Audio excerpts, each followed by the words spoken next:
મિર્ચી morning. તમે નાસ્તામાં ફાફડા ખાઓ કે નહીં? જો આમ તો રોજ ખાખરો ને ચા, થેપલા, ભાખરી ને પૌવા ને એવું બધું હોય નાસ્તામાં, પણ ફાફડા વરસના વચલે દાડે ખાઈએ મારા ભાઈ. તમારા ઘરમાં ઝઘડો થાય? જો આમ તો શાંતિ છે એ બાબતે, પણ તારા કાકીનું કહેવાય નહીં. વરસને વચલે દાડે છટકે ખરું ને 2 વાસણ ખખડે ખરા. તમે મંદિર જાઓ, તારા કાકી રોજ જાય. આપણે વરસને વચલે દાડે એનું માન રાખવા જઈ આવીએ. ઓહો ને, આજે ક્યાંથી ભૂલા પડ્યા ધ્વનિતભાઈ આ બાજુ? વરસને વચલે દાડે મોં દેખાડો છો તમે તો.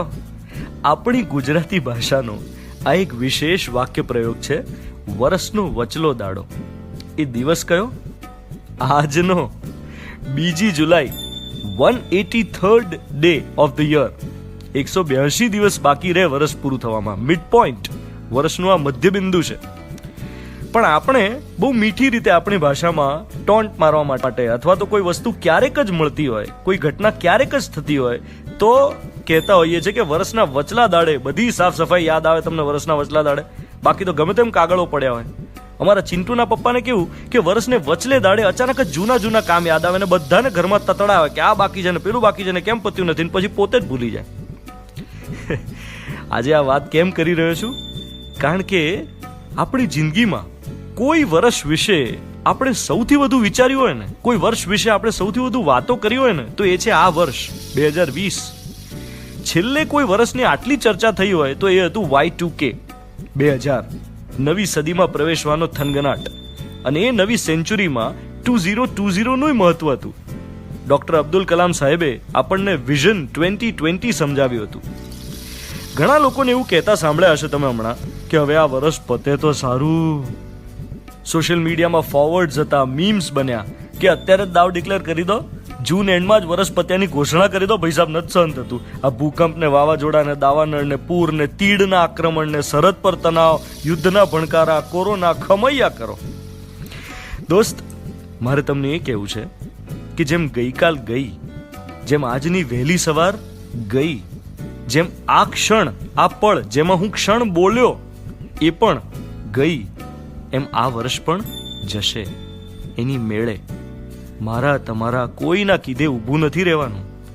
કાળનું ચક્ર અસ્ખલિત સરે છે, એ ક્યાં આપણા લીધે ફરે છે? તો જીવ, તું શાને ડરે છે? મરતા પહેલા જ કેમ મરે છે? કેમ ચિંતાના પોટલા ભરે છે? મૃત્યુના ભયથી થરથરે છે કે ઈચ્છા રાણીને કરગરે છે? કુદરતનો નિયમ કેમ વિસરે છે? જીવ, તું શાને ડરે છે? મારે તમને યાદ કરાવવું છે કે વર્ષનો આરંભ આપણે સેલિબ્રેશનથી કર્યો હતો. 1 જાન્યુઆરીને ઉજવી હતી, મજા કરી હતી, બધાને હેપી 2020 વિશ કર્યું હતું. શું એ વિશ કોરી હતી?